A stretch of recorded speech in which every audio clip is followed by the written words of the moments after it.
Here we go.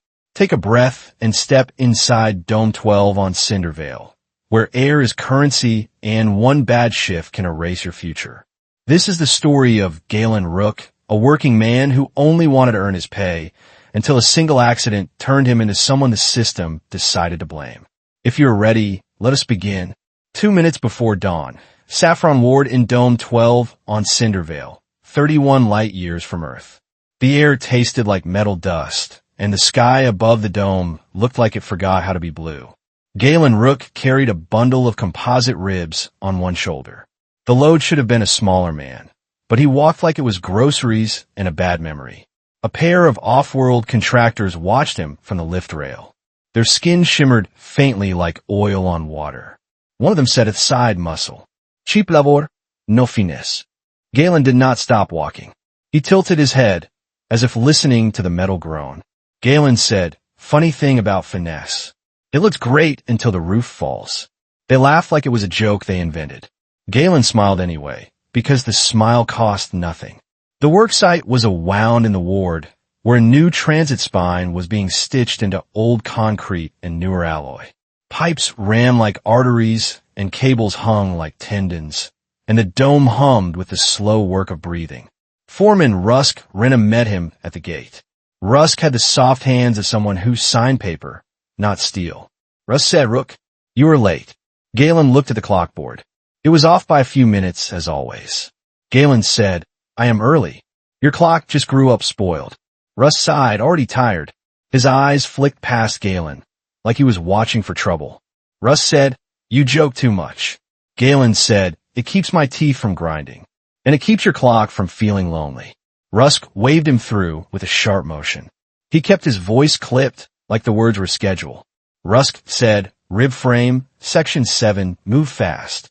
A safety inspector is coming. Galen hoisted the ribs again and kept moving. His voice stayed light, but his eyes kept checking the overhead lines. Galen said, the kind with a clipboard, or the kind with a gun? Rusk did not answer. He never did when Galen was right. 3 hours later, the ward was bright with work lights and harsh reflections. The dome wall held back a storm of abrasive wind outside, but dust still found its way into every crease. Section 7 was a narrow throat between old support columns. Galen slid into the space and set the composite ribs in a neat line. He ran his fingers along the seam of a beam and felt the vibration. Something felt wrong, not broken yet, but hungry. A crew from the local guild arrived with stitched marks of rank on their jackets. Their leader was tall and thin, with a face that looked carved from impatience. The leader said, step aside, Earthside. This work requires certified hands. Galen glanced at the man's gloves. They were clean, which told him more than a badge ever did. Galen said, I am certified in being alive. It is my best credential. The leader's eyes narrowed. He stepped closer like the space belonged to him. The leader said, you think humor makes you equal? Galen said, no. I think gravity does. The leader moved closer, close enough to smell expensive filter gel. His voice dropped into a threat that pretended to be policy. The leader said, leave, or you will lose your slot. Galen looked past him at the scaffolding above. A cable sagged in a way it should not, and a pulley was tilted like someone nudged it and walked away. Galen said, that line is wrong. The leader did not look up. He spoke like the sky was not allowed to argue. The leader said, do not instruct me. Galen took a step back anyway. The move was instinct, not respect. The cable snapped a heartbeat later. A steel hook dropped like a verdict. Galen shoved the guild leader sideways. The hook missed the leader by a hand, but it caught Galen across the shoulder and spun him into the dust. Pain flashed white and something tore. Something wet and gritty pressed into the wound. The world shrank to sound, metal screaming and boots running. Someone shouted for medical help, and the dust turned the air into sandpaper. Galen lay on his side and laughed once. The laugh was a short bark that hurt more than it helped. Galen said, see? Finesse. An hour later, the clinic bay smelled like antiseptic and worn-out filters. Dr. Vesado moved with the hard calm of someone who ran out of patience years ago. Galen sat on a narrow bed with his shoulder bandaged. Blood still seeped at the edge, and dust had been ground into the cut like it belonged there. It was not just dirt. It was cinder-veiled dust, alive with chemistry and microbes that did not care about human pride. Dr. Sato stared at the scan panel, and his jaw tightened. He did not turn the panel to show Galen. Galen asked, "How bad is it?" Dr. Sato spoke slowly, as if the words had weight. His voice stayed flat and honest. Dr. Sato said, "The wound is dirty. Your temperature is rising fast. The infection markers are climbing." Galen tried to joke and failed by half a smile. His throat felt too dry for the act. Galen said, "So, I'm trending?" Dr. Sato did not smile back. He reached for a drawer, then stopped like he hated what it contained. Dr. Sato said, "We do not have the standard immunization line." The shipment was delayed. Galen felt a cold under his skin that did not belong to the room. He kept his eyes on the doctor. Galen asked, "Delayed by who?" Dr. Sato met his eyes without blinking. His answer sounded like a door closing. Dr. Sato said, "By paperwork or by someone who likes paperwork." Dr. Sato pulled a small canister from a locked drawer. It was dull silver, scuffed with a faded label. Dr. Sato said, "This is the last-canister vaccine. It is from a final batch, held for review, and not fully cleared." Galen swallowed, and his mouth tasted like dust. The canister weighed less than a wrench, but it felt heavier. Galen asked, "So you are telling me not to take it?" Dr. Sato said, "I am telling you what it is. You decide." Outside the curtain, someone coughed, and then coughed again. The dome had a way of turning small problems into funerals. Galen asked, "If I do nothing, what happens?" Dr. Sato answered without drama. His words landed like a final inspection. Dr. Sato said, "You may not keep the arm, and you may not keep your life." Galen nodded once, small and final. He stared at the canister like it was a coin toss with teeth. Galen said, "Then do what you have to do." Dr. Sato paused for a beat, eyes flat with honesty. He did not pretend this was clean. Dr. Sato said, "This is not standard, and the cost can be unpredictable. Do you understand?" Galen blinked and almost laughed, but it turned into a wince. He breathed shallow, so his shoulder would not scream. Galen said, "I understand. I just want a chance to keep breathing." Dr. Sato moved behind the curtain and kept his words to himself. He did not talk through each step, and he did not speak in numbers. Galen stared at the ceiling and listened to the dome breathe. He thought about Earth, not the shining version off-worlders mocked, but the real one with cracked sidewalks and stubborn people. When Dr. Sato finished, Galen's skin felt hot and then cold. His heart raced, and his mouth tasted like pennies. Dr. Sato watched him with the same hard calm. His eyes tracked every change like he was reading a storm. Dr. Sato said, "If anything changes, you tell me." Galen forced a grin that hurt. He tried to keep it light, even as his pulse climbed. Galen said, "If I start glowing, I will bill you." Dr. Sato finally exhaled, almost a laugh. His voice softened by a fraction. Dr. Sato said, "Rest, and do not go back to the site." Galen nodded. Both of them knew he would go back anyway. 2 nights later, Galen woke in a sweat. His shoulder throbbed, but the fever was lower and his breathing was easier. His body felt like it had been rebuilt by someone who hated shortcuts. He flexed his fingers, and the motion was smoother, faster, and too fast. Galen sat up and spoke to the empty room. His voice came out low, like he did not want the walls to hear. Galen asked, "What did you do to me?" The dome did not answer. It only kept breathing. Morning came with a siren that was not for storms. It was the legal kind, the kind that meant you were about to lose your place in the world. Galen walked back to the worksite with his shoulders stiff under his jacket. He moved carefully, but his senses felt sharpened, as if the ward turned the volume up on everything. A new sign hung at the gate, stamped with the seal of the ward authority. It carried a blunt line that read, "Suspension notice, access revoked." Rusk Renna stood behind the barrier with 2 security guards. Their gear was clean, and their eyes were not. Rusk said, "Rook, I cannot let you in." Galen leaned closer. His voice stayed calm, but it carried heat. Galen said, "You can. You are choosing not to." Rusk swallowed and looked away. He spoke like he was reading a script he hated. Rusk said, "There was an incident. The guild filed a report. They claim you tampered with rigging." Rusk kept going because the words were heavier than air. His hands lifted like he could catch blame in them. Rusk said, "They claim you caused a cable failure." Galen stared at him. The memory of the hook flashed white behind his eyes. Galen said, "I was under the hook." Rusk said, "They say you moved the anchor point." Galen looked past him and saw Audrin Skell with 2 guild workers. Audrin's shoulder was lightly bandaged, more for show than need. Audrin said, "Earthside incompetence, predictable." Galen's pulse spiked, and a hot wave rolled through him. His vision narrowed, then widened, as if the world offered him more moments in the same second.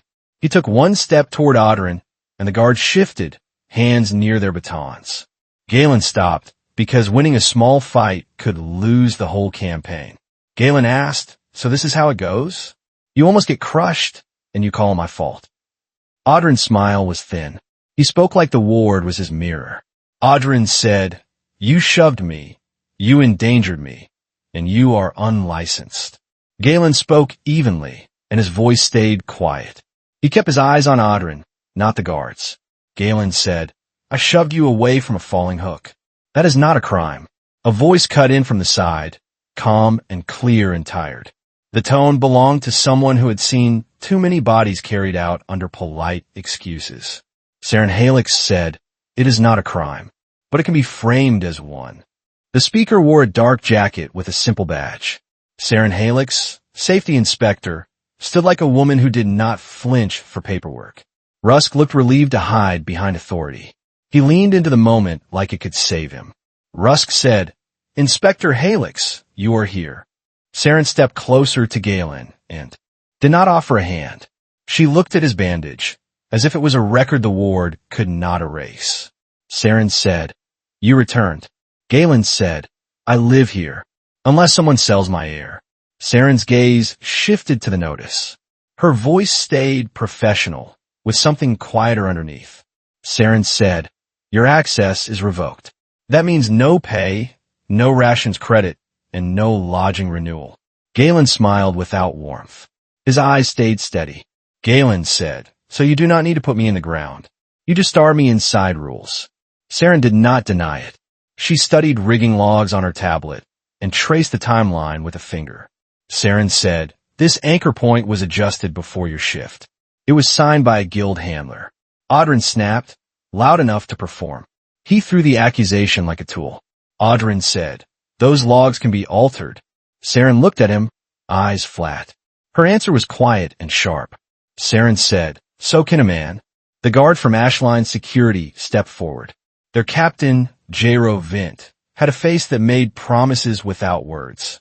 Captain Vint said, "Inspector, we will handle this. The suspect should come with us." Galen chuckled once. The sound was dry as dust. Galen said, "Suspect is a fancy word for poor." Captain Vint did not flinch. He spoke like risk was a policy category. Captain Vint said, "It is the word for risk." Galen looked at Saren and held her gaze. He asked the question like it was a line on a beam that had to be true. Galen asked, "You're going to let them take me?" Saren held his gaze back. Her voice stayed professional, but it carried a warning. Saren said, "If I stop them now, I need proof. If I do not, you vanish in a procedure." Galen nodded slowly. His face did not change, but his chest tightened. Galen said, "So you want me to run?" Saren's eyes flicked to a side corridor. A maintenance hatch sat there, unmarked and unloved. Saren said, "I did not say that. I only noted the hatch is unlocked." Captain Vint stepped closer, patience thinning. His tone sharpened. Captain Vint said, "Enough." Galen felt a surge inside his chest, heat, and then a clean, cold focus. His body wanted to move, and the new change in him wanted it faster than his caution. Galen spoke to Saren, low and direct. He did not dress it up. Galen asked, "Why help me at all?" Saren answered without drama. Her eyes did not blink. Saren said, "Because I saw the cable wear pattern. It was cut, not failed." Galen breathed out slow. The truth settled like weight. Galen said, "Then someone wants to collapse." Saren nodded once. Her face tightened like she hated that she was right. Saren said, "And you were in the way." Galen turned to the guards and lifted his hands. He kept his voice calm, like surrender was just another tool. Galen said, "Fine, I will go." Captain Vint reached for his wrist. Galen moved. It was not magic, it was timing. Captain Vint's hand was a fraction late. Galen pivoted, slipped under the grip, and shoved one guard into the barrier with controlled force. He darted for the hatch, and his shoulder screamed. The pain came with a flash of dizziness. The new strength had teeth. Saren stepped sideways, blocking Captain Vint for a heartbeat. It was not a fight, just a choice. Galen dropped into the maintenance throat, and the hatch slammed behind him. Down in the dark, the dome's hum sounded like a heartbeat, and Galen ran anyway. The maintenance corridor was narrow and hot. Pipes sweated against the metal wall, and the air tasted of oil and old dust. Galen slowed, and his chest burned. His vision swam, then snapped back, as if the vaccine tightened a knot in his mind. He pressed his palm to the wall and listened. Footsteps above, too steady to be panicked workers, told him Ashline security was hunting the routes. Galen breathed through his nose and tried to settle his heart. The new change in him wanted to sprint and fight, and it also threatened to short him out. He forced himself to think like a builder. A builder did not punch a wall. A builder found the seam. He moved deeper into the corridor until he reached a junction box with scratched labels. He opened it and saw fiber lines running toward the transit spine. He did not know the exact scheme, and he did not need to. If someone could manipulate rigging logs, they could manipulate sensor logs too. He heard a faint click behind him that was not a footstep. It was small and mechanical. Galen turned. Fast, faster than he expected. A drone the size of a fist hovered near the ceiling, its lens tracking him like a patient eye. Galen grabbed a loose bolt and threw it. The bolt struck the lens, the drone wobbled, then slammed into the wall and sparked. Galen blinked and swallowed heat. His voice came out small, like he was admitting a fact to himself. Galen said, "Okay, that is new." His wrist trembled and a wave of heat rolled up his arm. His stomach clenched, and he leaned against the wall to wait out the flare. He did not narrate it or glorify it. It was a body paying a price. When the shaking eased, he moved again. He found a ladder that climbed into an access crawl above the worksite. He pushed the panel open a crack. Through the gap, he saw Audrin Skell speaking with Captain Vint while Saren Halix stood at a distance, reading her tablet like it could shield her. Audrin's voice carried. The words traveled easy in the metal throat. Audrin said, "The Earthside must disappear, or the workers will start asking why the guild cannot keep them safe." Captain Vint answered calmly. His tone sounded like a price list. Captain Vint said, "Disappearance costs extra. The board prefers clean removals." The word board landed like cold metal in Galen's gut. Saren's posture stiffened too, because she heard it. Galen closed the panel gently. Two groups wanted him gone, not because he was special, but because he was inconvenient. He crawled away from the site and followed the fiber line deeper into the dome's guts. 2 hours later, he reached an auxiliary pump station that was empty except for a flickering maintenance light. He sat on a crate and pulled out his old communicator.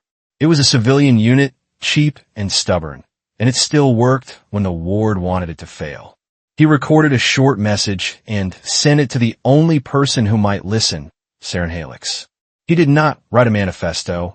He wrote like a man who built walls. Galen typed, "I heard them. Guild and security, 2 groups, board involved, your logs matter." He stared at the message, then added a meeting point and a warning. He made the last line sound braver than he felt. Galen typed, "Meet me at the old pump station near the east. Scrubbers. If you do not come, I will still act, but it will be messy." He added one more line and felt stupid as soon as he saw it. The words belonged to him anyway. Galen typed, "And if I go down, tell them Earth builds roofs that hold." He sent it, then laughed quietly. He spoke to himself like it could erase embarrassment. Galen said, "That is a terrible line, but it is mine." Saren arrived after shift change. She came alone in a plain coat that hid her badge, and she kept distance at first, eyes sweeping the station like a survivor. Galen stood slowly and kept his hands visible. His shoulder ached like a reminder he could not ignore. Galen said, "I expected you to bring a weapon." Saren said, "I expected you to be dead." Galen smiled, and it looked like pain. He swallowed and kept his voice steady. Galen said, "That too." Saren stepped closer and lowered her voice. Her words came fast, like time was cutting them down. Saren said, "Your suspension notice became an arrest warrant. Ashline Security is searching maintenance routes." Galen said, "I noticed. They are not subtle." Saren opened her tablet and showed him a waveform trace. Her finger hovered over the clean break like it offended her. Saren said, "This is the rigging line." The cut was clean, done with a heated filament tool, not aware of failure. Galen nodded once. The room felt smaller with every confirmed detail. Galen said someone planned it. Saren looked down, jaw tight. She spoke like she hated her own next sentence. Saren said, "They also changed the timestamps. They pushed it into your shift window." Galen leaned against the crate, and his skin prickled as another flare tried to rise. He chose his words carefully, like he was fitting a brace into a bad seam. Galen asked, "So you came to arrest me?" Saren shook her head. Her answer sounded like the real reason she could not sleep. Saren said, "I came because the sabotage is larger than you." Galen waited. Waiting was sometimes a weapon. Saren said, "The transit spine is being integrated into the dome pressure lattice. If the spine fails at the wrong seam, a cascade can follow." Galen felt his humor die in his throat. The picture in his mind turned sharp. Galen asked, "You mean the dome can crack?" Saren nodded. She did not soften it because softening it would be a lie. Saren said, "Not the whole dome, but the ward could lose pressure. Then people panic." She said it plain, like a report you could not argue with. The next words came like the cost of gravity. Saren said, "Trampling, suffocation, violence." Galen stared at the pump station wall and pictured his neighborhood. He pictured the vendor who sold him cheap broth and the old mechanic who called him Earth Boy but fixed his boots anyway. Galen asked when. Saren hesitated, then told him anyway. Her disgust did not change the facts. Saren said, "Soon. The board wants a controlled emergency, a crisis just big enough to justify a new contract." Saren kept going, voice tight. She sounded like she was swallowing something bitter. Saren said, "The guild wants to remove Earthside labor during the confusion." Galen exhaled. The logic was ugly, but it was clean logic. Galen said, "Two birds, one collapse." Saren watched his face. She sounded surprised by the calm she heard. Saren asked, "Why are you calmer than I expected?" Galen shrugged, but the shrug pulled his shoulder. He gave her a truth that fit his life. Galen said, "I have been shot at. A collapsing ceiling is honest. It does not pretend it is paperwork." Saren's mouth tightened, almost a smile. Galen shifted and his vision flickered as heat climbed his neck. Saren noticed at once. Her focus sharpened. Saren said, "You are not well." Galen tried to wave it off, but his hand shook. He kept his tone dry, so she would not hear fear. Galen said, "Just the aftertaste of a bad idea." Saren's eyes narrowed. She landed on the word that mattered. Saren said, "The clinic used something on you." Galen nodded once. He did not dress it up. Galen said, "The last-canister vaccine." Saren did not demand steps or details. She looked at him like a person, not a case file. Saren asked, "And now?" Galen pointed at a panel on the wall. His finger trembled, but his direction did not. Galen said, "That fiber line runs to the spine sensors. If we get the raw sensor history, we can prove the cut and the time edit." Saren said, "You cannot access the sensor vault. It is locked under board authority." Galen smiled, small and stubborn. He said it like a builder, not a thief. Galen said, "Locks are walls. Walls have seams." Saren held his gaze. Her next sentence cost her more than she showed. Saren said, "If I help you, I lose my badge." Galen answered softly. He did not make it romantic, he made it real. Galen said, "If you do nothing, you lose your ward." Saren looked away, then pulled a small key module from her coat. She held it like it was a piece of guilt. Saren said, "This is not a key. It is a maintenance handshake. It will open one door for a few seconds." Galen took it carefully like it might bite. The question came out before he could stop it. Galen asked why. Saren lowered her voice. Her answer was simple and human. Saren said, because when the hook fell, you shoved Audrun away. You did not have to. Galen laughed once, short and dry. He tried to make it lighter than it was. Galen said, do not romanticize it. I did not want paperwork. Saren did not laugh, but her eyes warmed. They left the pump station together, not as lovers or heroes, just two people choosing to hold a roof up. Midnight on Dome 12, and the ward lights dimmed for energy rationing. The maintenance routes became darker, and darker meant safer until it did not. Galen and Saren moved through a service tunnel toward the sensor vault. The tunnel was narrow enough that their shoulders almost touched. Galen's senses picked up tiny sounds, a faint scrape and a breath that was not his. He stopped and held up a hand. Saren froze and turned her head. Her whisper landed like a nail. Saren asked, what is it? Galen whispered, someone is trying to be quiet. A shadow moved at the far end, then another. Spinehook crew enforcers stepped into view, wearing flexible masks and carrying short batons meant for closed spaces. Their leader stepped forward. His eyes were bright under the mask, like he enjoyed being needed. The leader said, Inspector Halix, you should not be here. Saren said, this is a maintenance route. It is public safety. The leader laughed softly. His words sounded like a lesson he loved teaching. The leader said, public safety is a story, and the guild writes it. Galen stepped in front of Saren and lifted his. Hands slightly, palms open. His voice stayed level, like he was negotiating a beam placement. Galen said, listen, if you hit me, you will work harder tomorrow. That seems inefficient. The leader tilted his head. His tone turned playful. The leader said, Earthside humor cute. Galen sighed. He sounded tired, not scared. Galen said, I keep trying. The first enforcer rushed, and Galen moved sideways. He caught the baton arm with his forearm, twisted, and the baton clattered to the floor. He shoved the man into the wall with control, not rage.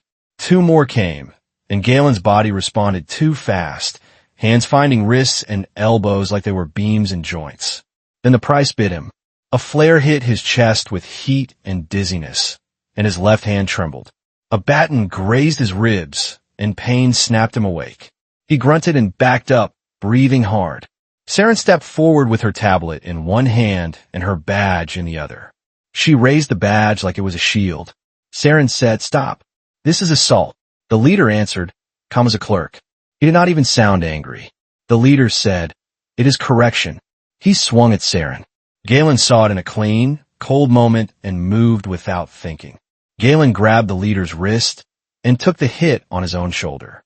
The baton slammed the bandaged area and white pain bloomed. Galen's vision went dark at the edges, but he did not fall. He leaned in and spoke almost kindly. Galen said, bad choice. He drove his knee into the leader's thigh, a simple strike, and the leader buckled. Galen pushed him down and held him there. The remaining enforcers hesitated. They expected an Earthside worker to fold, and they did not expect a veteran's calm. Galen said, go tell your triarchs that their crew just tried to break a roof beam in public. One enforcer spat. His voice shook with hate. The enforcer said, you are nothing. Galen smiled through pain. He answered like a truth he had lived. Galen said, that is the point. I am nothing, and you still cannot move me. They retreated, dragging their leader away. Saren watched them go, with controlled breathing and hands that shook slightly. Saren said, you just saved me. Galen tried to joke, and it came out rough. He coughed, then swallowed it down. Galen said, again, I hate paperwork. Saren stepped closer and looked at his shoulder. Blood seeped through the bandage like ink. Saren said, you are bleeding. Galen glanced down. He lied because the lie felt easier than fear. Galen said, I am fine. Saren did not argue. She guided him forward with a firm hand at his elbow. Saren said, move. We have minutes, not pride. The sensor vault door was a slab of composite set into a frame that looked like a bank. A small panel blinked and asked for authority. Saren slid the handshake module into the port. The panel pulsed once, then twice, and the lock released with a heavy click. Galen looked at her. He kept his voice low because the walls carried sound. Galen asked how long. Saren said, "A few seconds. Do not waste them." They pushed inside, and the room was cold to protect data cores. Racks of storage units lined the walls, and a single console glowed in the center. Galen's fingers moved over the interface, and his mind felt sharp. He did nothing fancy, just pulled raw history from the rigging sensor set and the time change log with access signatures. The screen showed 3 names that were not guild and not site crew. They were board authority signatures, clean and undeniable. One belonged to Neri's Quell, a chair figure on the Meridian board. Another belonged to Malkin Ticharwai, a liability architect, and a third belonged to a system handler called Jero Vint. Captain Vint. Galen's jaw tightened. The pieces clicked into place with a cold fit. Galen said, "So the security captain is also the key." Saren read the names, and her face went pale. Her breath caught, then steadied. Saren said, "This is bigger than I thought." Galen scrolled further and saw the sabotage target was not only the rigging line. It was the pressure lattice seam at the transit spine junction, a controlled crack point. Galen whispered, "They're to do it during shift turnover." Saren swallowed and stayed steady anyway. The question came out sharp. Saren asked, "When is that?" Galen looked at the schedule and answered without drama. His voice sounded like a countdown. Galen said, "In a few hours, right when the ward is crowded." Saren's eyes hardened. She did not ask for permission from fear. Saren said, "We need to warn the ward authority." Galen shook his head once. He said the truth like a hammer. Galen said, "The board is the ward authority." Saren did not blink. Her next words sounded like a line you could not take back. Saren said, "Then we warn the people." Galen saved the logs to a portable unit, and his hands trembled again. A flare built under his skin like a storm trying to break. Saren watched him with a tight jaw. Her question was soft, but it carried urgency. Saren asked, "Can you keep going?" Galen breathed through pain. He did not pretend it was free. Galen said, "I can keep going long enough." The door lock clicked as it tried to reset. Saren pulled the handshake module free, and her fingers moved fast. Saren said, "Time is up." They slipped out into the corridor. A shadow waited at the far end. Captain Jero Vint stepped into the light. Ashline security stood behind him, calm and professional, smiling like a knife. Captain Vint said, "Inspector Halix, you have crossed into restricted space." Saren lifted her chin. Her voice held steady. Saren said, "This space is for safety." Captain Vint said, "Safety is above your pay grade." His eyes moved to Galen. His tone turned personal. Captain Vint said, "And you're a problem that keeps refusing to solve itself." Galen coughed once, and his chest felt tight. He tasted copper again. Galen said, "I'm stubborn. Isn't it a side trait?" Captain Vint nodded. He sounded almost appreciative. Captain Vint said, "We will correct it." The guards moved in. Galen grabbed Saren's arm, and his grip was gentle but urgent. Galen said, "Run." Saren did not run. She stepped forward, and her voice turned hard. Saren said, "If you touch him, I will publish the logs." Captain Vint's smile widened. His answer came easy, like he had practiced it. Captain Vint said, "To whom? The same board that signed them?" Saren's voice cracked just slightly. She pushed past it anyway. Saren said, "To the ward." Captain Vint answered gently. The words sounded like a promise of suffocation. Captain Vint said, "The ward will be too busy gasping for air soon." That was when Galen understood they were not just framing him. They were about to take the whole ward hostage with a disaster. Galen moved and struck the nearest guard fast and precise. His body obeyed like a well-built machine, and then he felt the machine overheat. Pain stabbed behind his eyes, and his legs went heavy. Captain Vint watched with interest, like a man studying a tool. Captain Vint said, "There it is. The new behavior. The board will want you alive after all." Galen tried to lunge again, and his foot slipped. A guard slammed him with a baton, and he hit the wall and slid down. Saren shouted his name. Her voice went raw with it. Captain Vint stepped close, calm returning like a mask. His next sentence sounded like a procedure. Captain Vince said, "We will take you both." Quietly, Galen looked up with blood in his mouth and still found a grin. He spoke like the ward was a witness. Galen asked quietly, "In this ward, nothing is quiet, not even your lies." The last thing Galen saw was Saren's face, furious and afraid at once. Then the corridor went dark. Galen woke to the taste of cold metal. His wrists were bound in restraint cuffs that tightened when he moved. The room was not a cell. It was an office made to look like a cell.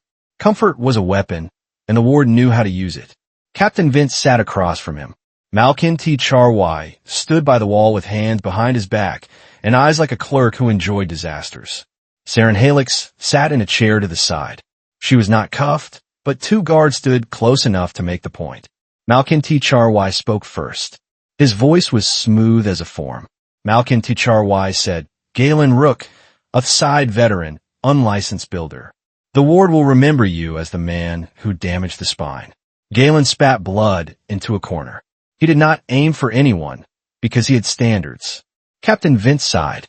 He leaned back like patience was part of his uniform. Captain Vince said, "Do not make this harder." Galen's voice was hoarse and flat.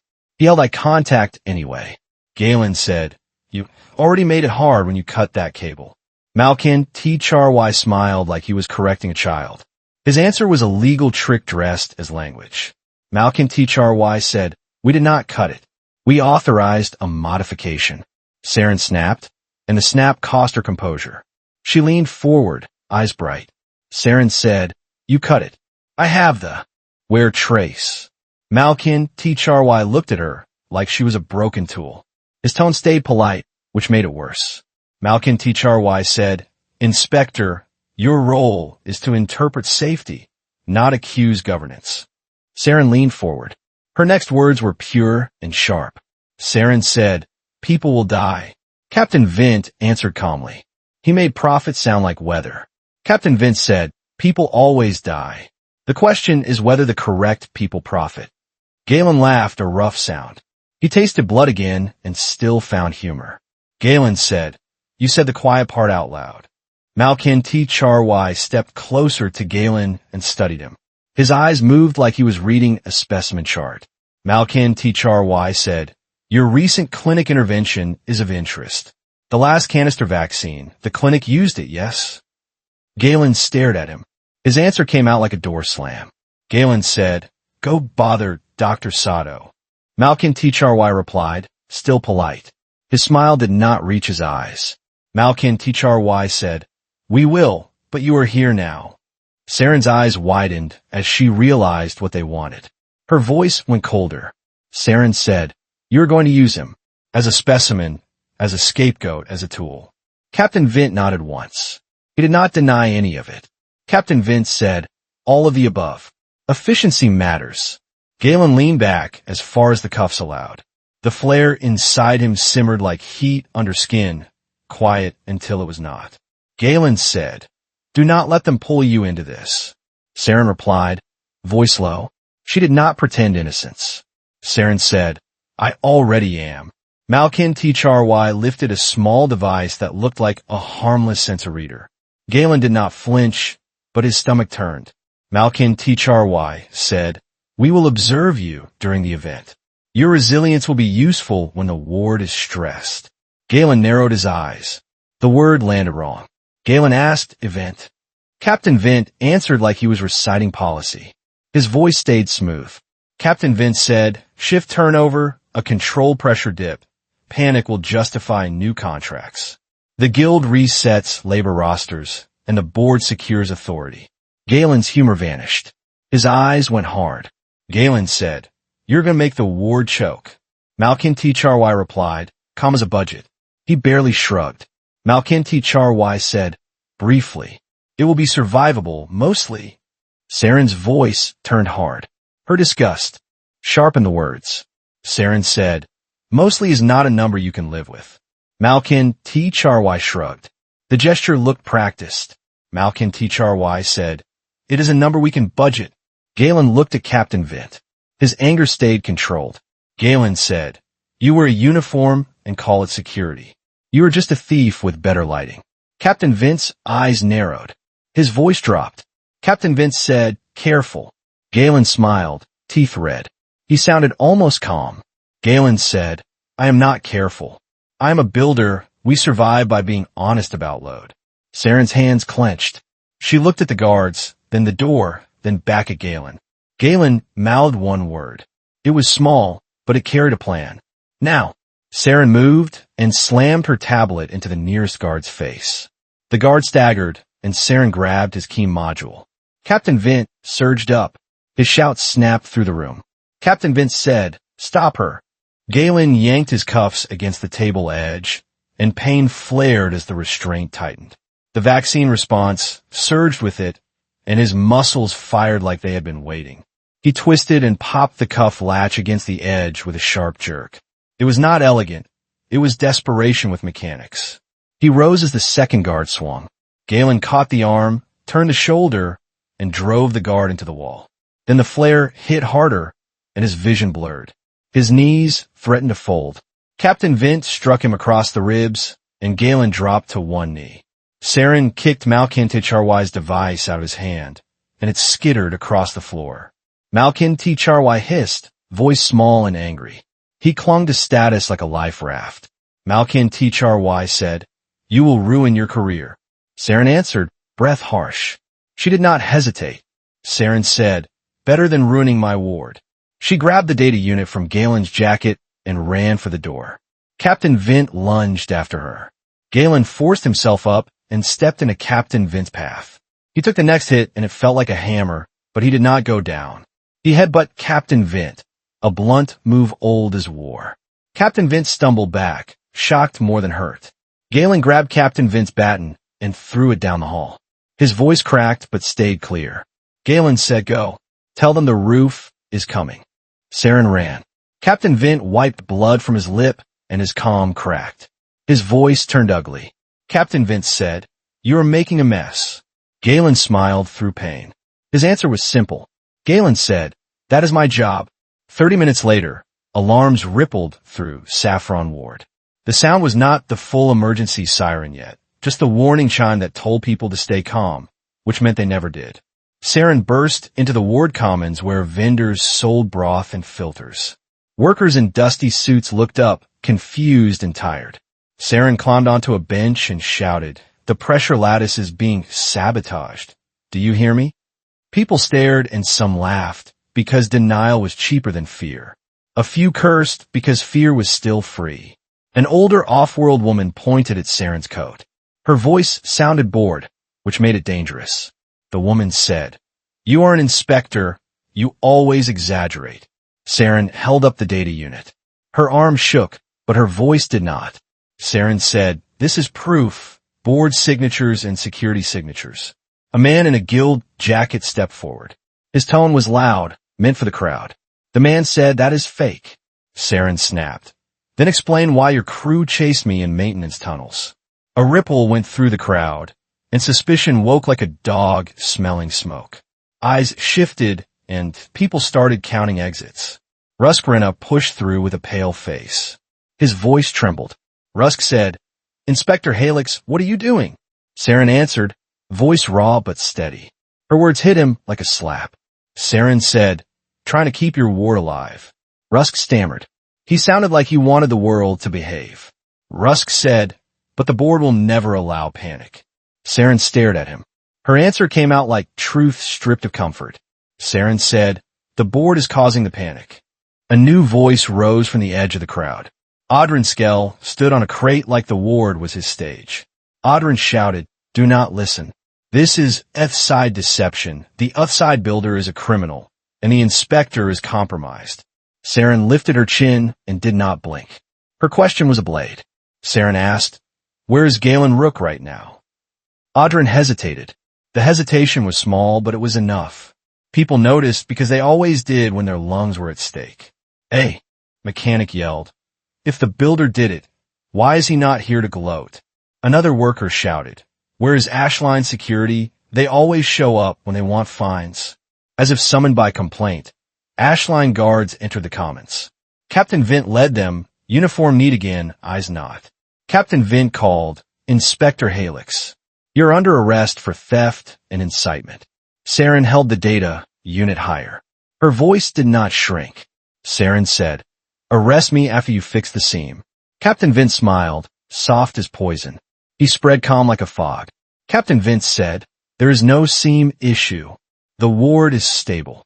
Right on cue, the lights flickered. A deep groan rolled through the floor. Not a quake, but a structural complaint. People fell silent because they felt it in their bones.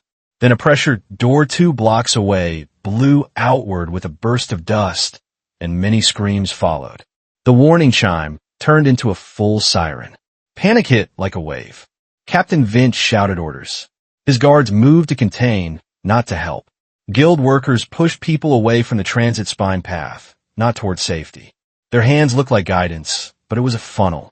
Saren screamed, "Move to the inner ring, get away from the spine."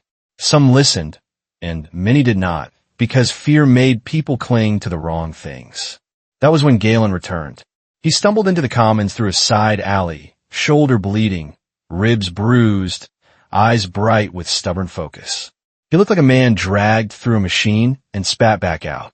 A young off-world contractor saw him and sneered. Even now, the insult came out like a reflex.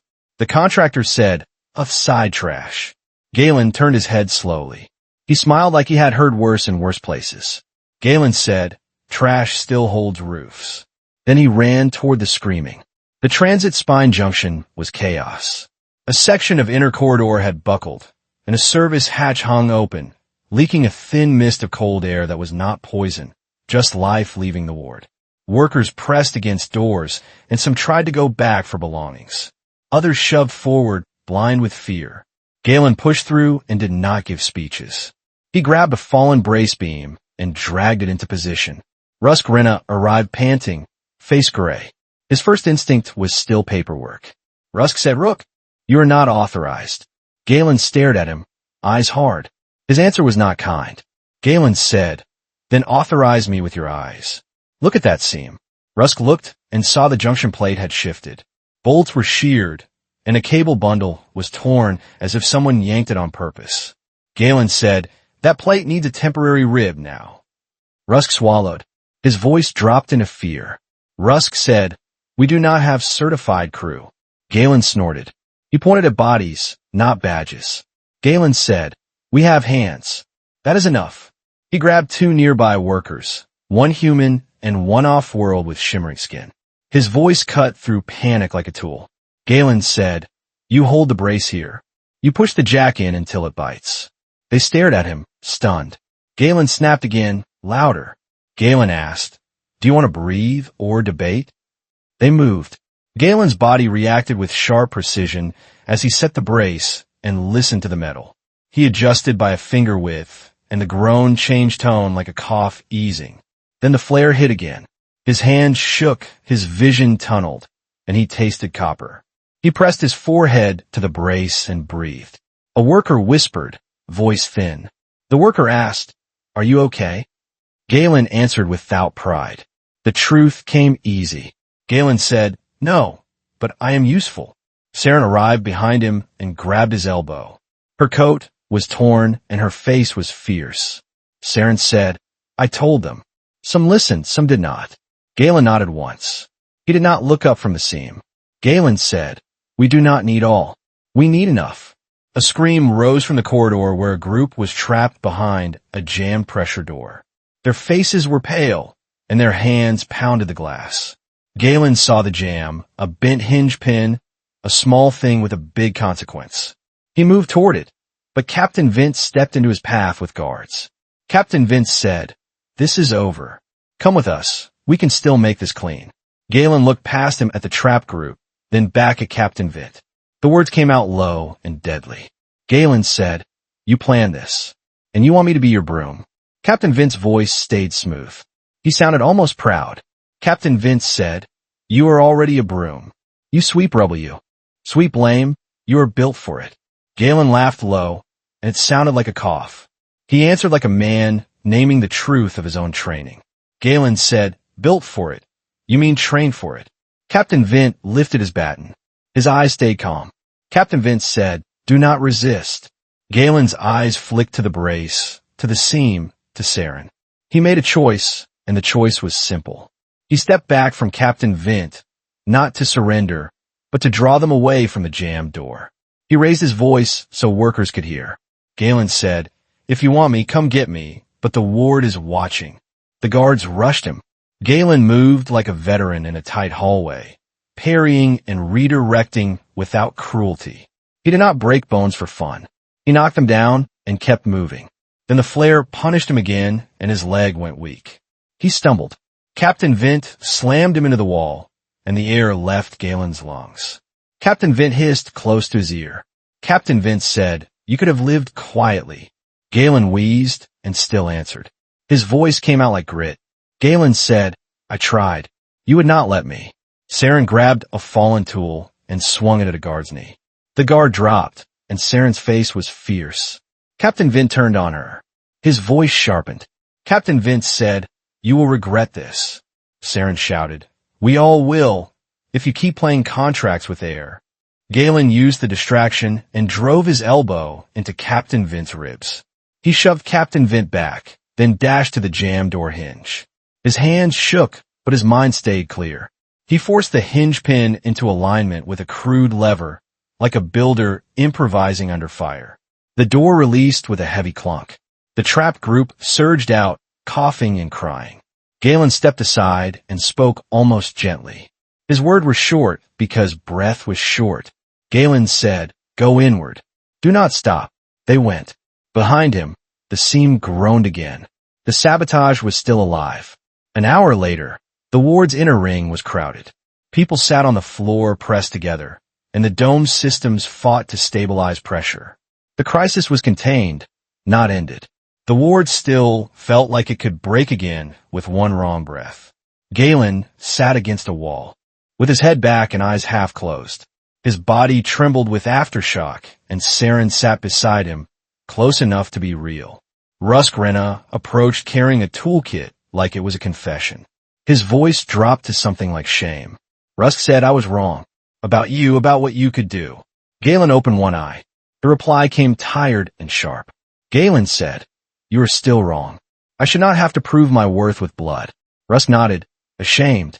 He looked like a man who finally saw load and failure. Rusk said, "The board is sending a response team. They will claim they saved us." Saren's jaw tightened. The words came out like a cut.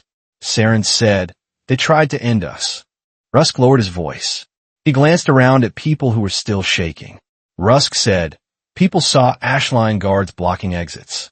They saw guild workers pushing crowds toward the spine." Rusk swallowed and kept going. His eyes flicked toward the screens. Rusk said, "They saw enough." Galen looked up at him, tired but steady.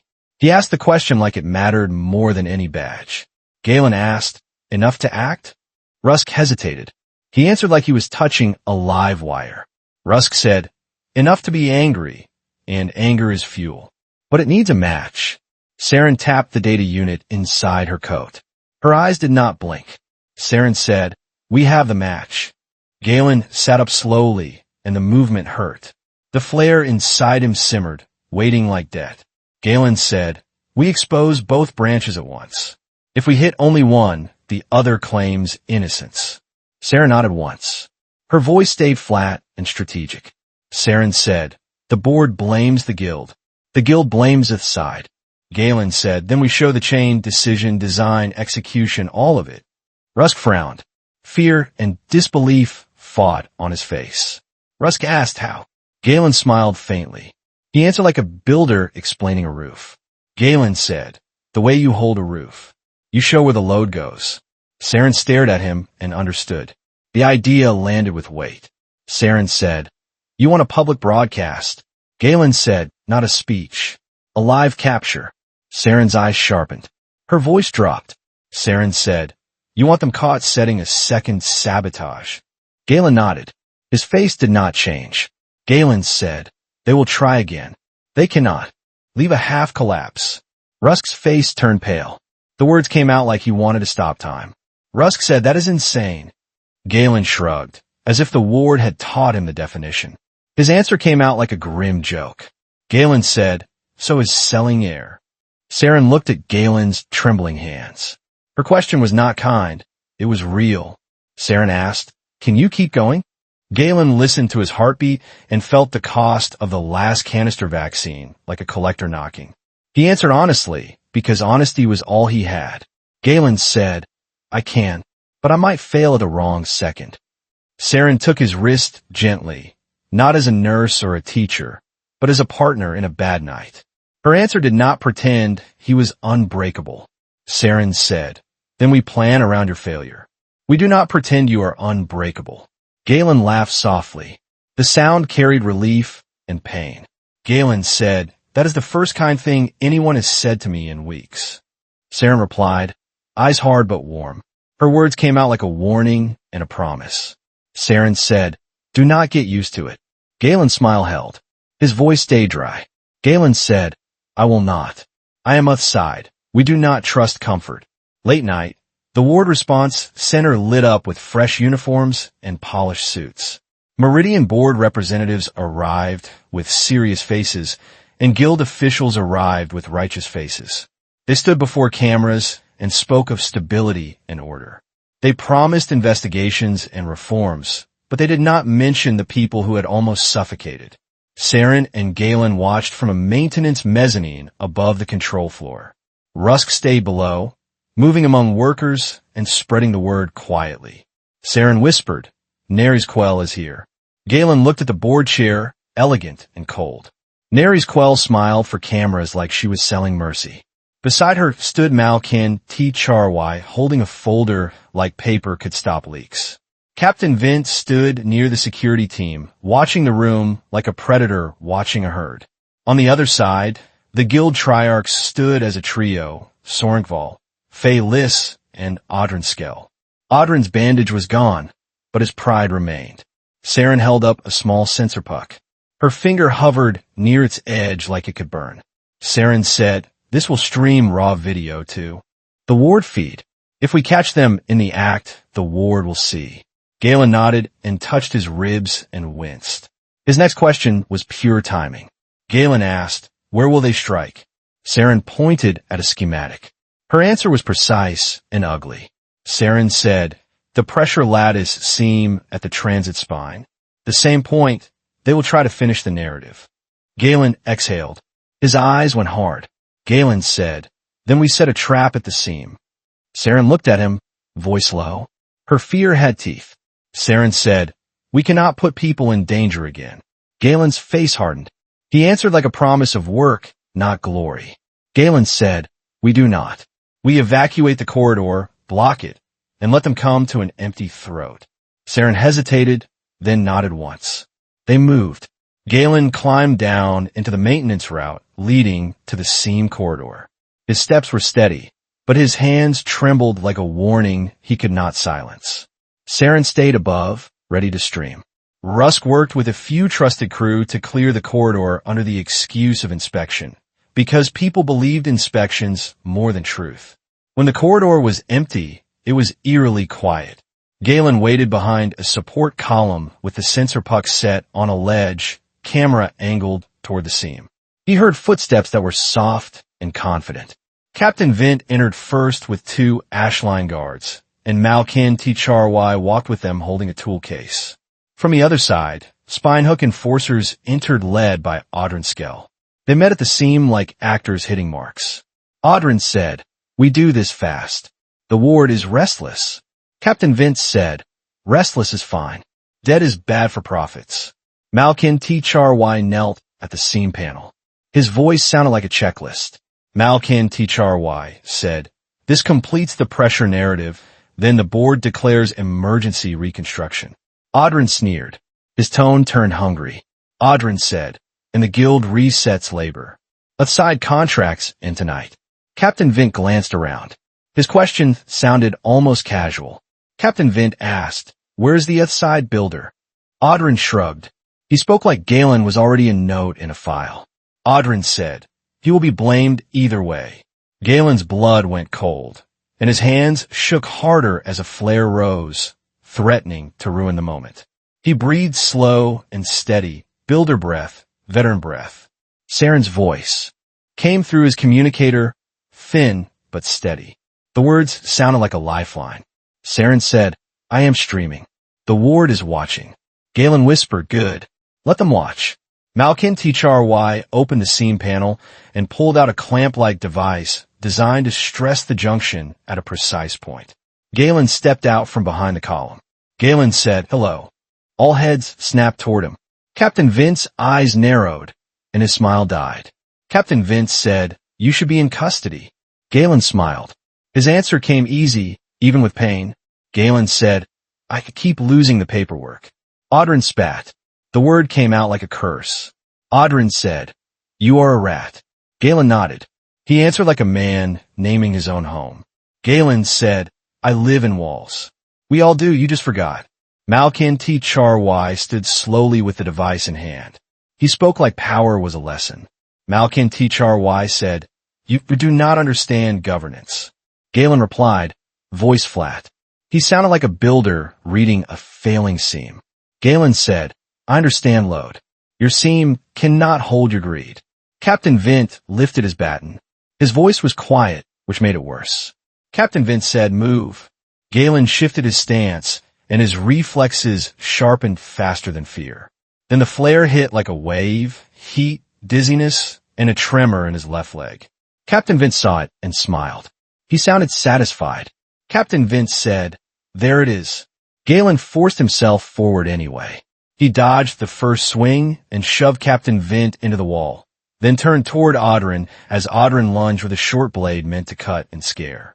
Galen caught Audrin's wrist and twisted, and the blade fell. He used Audrin's momentum to throw him down without gloating. Then Galen's leg buckled, and he hit one knee.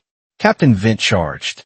Galen raised his arm to block, but the block was slow, and the baton slammed his forearm. Pain shot up to his shoulder and reminded him of the hook. Saren's voice rose urgent in his ear. The question cut through noise. Saren asked, "Galen, get clear?" Galen whispered, "Not yet." Malkin Tchry moved toward the seam with the clamp device, trying to finish the sabotage while the fight drew attention. Galen saw it through the haze and used the last clean focus he had. He threw his belt tool pouch. It hit Malkin Tchry's hand, and the clamp clattered across the floor. Malkin Tchry cursed and reached for it. That was the moment Saren needed. Above them, the ward intercom came alive with a raw live stream. Saren's voice rang through the corridor speakers, sharp and undeniable. Saren said, "Ward residents, you are seeing this live. This is the board's liability architect with Ashline security and guild enforcers at the seam point." Captain Vint froze for half a second. Audrin looked up with panic flashing. Malkin Tchry straightened and tried to regain composure. He spoke like a man used to clean rooms. Malkin Tchry said, "This is a misunderstanding." Saren replied over speakers. Her words sounded like a spotlight turning on. Saren said, "You have the clamp in your hands. We have your signatures in the logs. Speak clearly to the ward." Nerys Quell's voice cut in from the control floor, filtered and angry. The command came out like reflex. Nerys Quell said, "Cut that feed." Saren answered, and the single word hit like a bolt. Her refusal carried the ward with it. Saren said no. The ward watched. Cameras were heavier than batons, and even predators felt weight when the herd stared back. Galen forced himself up, shaking. He looked at Captain Vint and tasted blood again. Galen said, "You wanted me alive for observation." Captain Vint snarled. His voice cracked with rage. Captain Vint said, "You ruined everything." Galen smiled weakly. He sounded like a man removing a cover from rot. Galen said, "No, you did. I just removed the cover." Captain Vint swung again. Galen ducked, grabbed the baton, and pulled Captain Vint close. Galen said, "You cannot sell air when everyone is counting breaths." He shoved Captain Vint backward into the seam panel, and the panel cracked. The clamp slid away from Malkin Tchry's reach. Rusk and ward workers rushed in from the far end, carrying restraint straps and tools. They grabbed enforcers and pinned them with tired anger, not hero speeches. Audrin screamed, "This is illegal." A worker shouted back, "So is choking us." Malkin Tchry tried to run. Saren appeared at the corridor entrance. breathless, coat torn, eyes blazing, and blocked his path. Malkin T. Charwai hissed, "You are finished." Saren replied, voice flat as steel. Her answer ended his performance. Saren said, "So is your story." Ward workers restrained him. Captain Vince struggled, then stopped, and his calm returned in a thin line.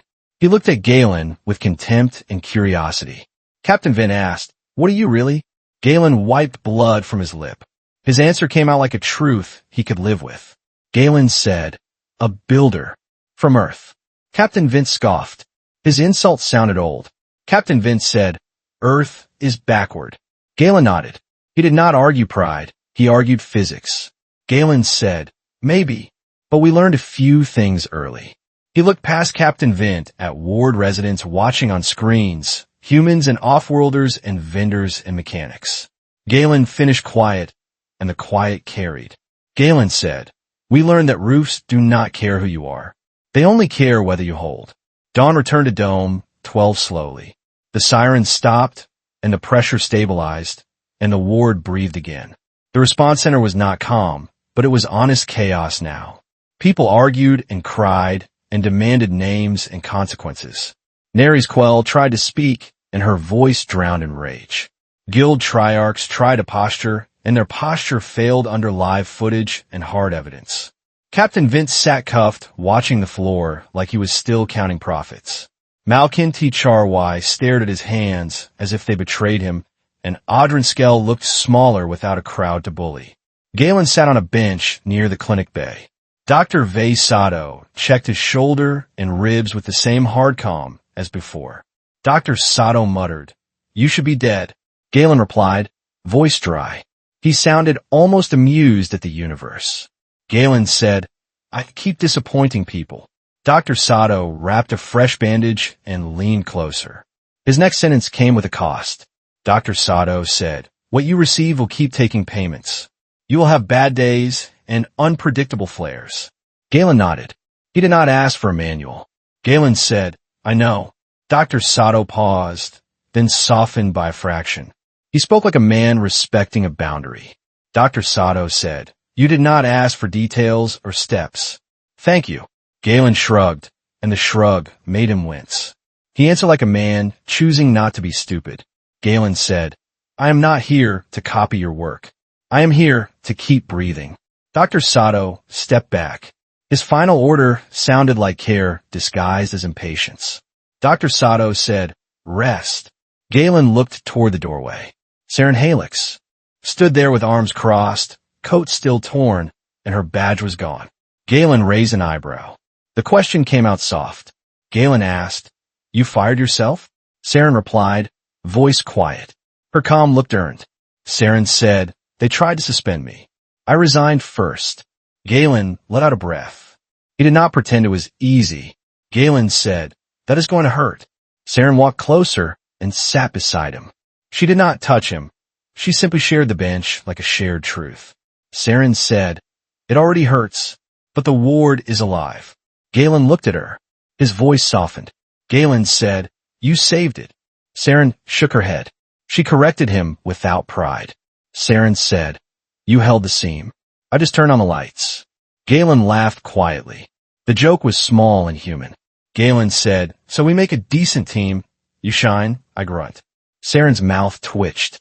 Her reply landed like a familiar insult. Saren said, "Your humor is still terrible." Galen nodded. His answer sounded like a builder approving a fit.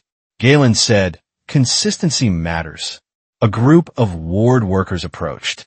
The shimmering-skinned contractor who mocked him earlier stood among them with eyes lowered. The contractor spoke awkwardly, like apology was a language he did not use. He forced the words out anyway. The contractor said, "Earthside, Galen, we misjudged you." Galen studied the face and did not savor the apology. He spoke plain, like a man with bruised ribs and no time for theater. Galen said, "You did what people do. You looked at clothes and papers and forgot hands." The contractor swallowed. His voice softened. The contractor said, "We saw your hands today." Galen nodded once. His reply was a simple lesson. Galen said, "Good. Next time see them before the roof falls." They walked away quieter. Saren watched them go, eyes tired. Saren said, "They will talk about you for a long time." Galen shrugged, and the shrug cost him. His answer was not bitter, just real. Galen said, "They will forget, then someone else will be mocked. That is how it cycles." Saren looked at him. The question came out small, but steady. Saren asked, "And what will you do?" Galen leaned back with eyes on the dome's ceiling. His answer sounded like a vow without poetry. Galen said, "I will build, because the ward still needs walls and someone. Needs to teach them a wall is not a label." Saren asked, voice steady. The question carried risk. Saren said, "And me?" Galen turned his head. His eyes were tired but clear. Galen said, "If you want, we do the next job together. No badges, no board, just people." Saren held his gaze for a long moment. Then she nodded once. Saren said, "One job. We will see if your roof holds." Galen smiled. He sounded like himself again. Galen said, "It will. I am stubborn, remember?" Outside the clinic, ward vendors reopened one stall at a time. Broth steamed and filters hummed, and boots walked the corridors again. The dome kept breathing too. Somewhere in the metal belly of Cindervale, a seam that should have failed did not. It held. People argued for weeks about who was guilty and who deserved credit. The board tried to rewrite it, and the guild tried to outlast it. But the ward had seen the truth with its own eyes. Galen Rook did not ask for applause. He only wanted what every worker wants, a fair chance to earn air, food, and dignity without being treated like a mistake. Saren Halix sat beside him in the clinic bay, badge gone, eyes steady. The silence between them was not romantic. It was earned, the quiet after a storm when you realize you are still alive. Outside, Saffron Ward reopened one stall at a time again. The broth steamed, the filters hummed, and a seam that should have failed did not. It held because someone refused to let it break. But as the lights came back, a new message flashed across the maintenance net as ordinary text, cold and official. It named a new contract, a new authority signature, and a single line that made Galen's stomach drop. They were not done with him. Not with what was in his blood. Not with what he had proven. Not with Earth. If you want the next part, hit like, share this story with someone who loves science fiction, and subscribe so you do not miss what happens when they come back for Galen. Your support keeps these stories alive, and it tells the algorithm you want more human-made science fiction on your feed. Take one steady breath, because the next chapter starts the moment the dome doors unlock.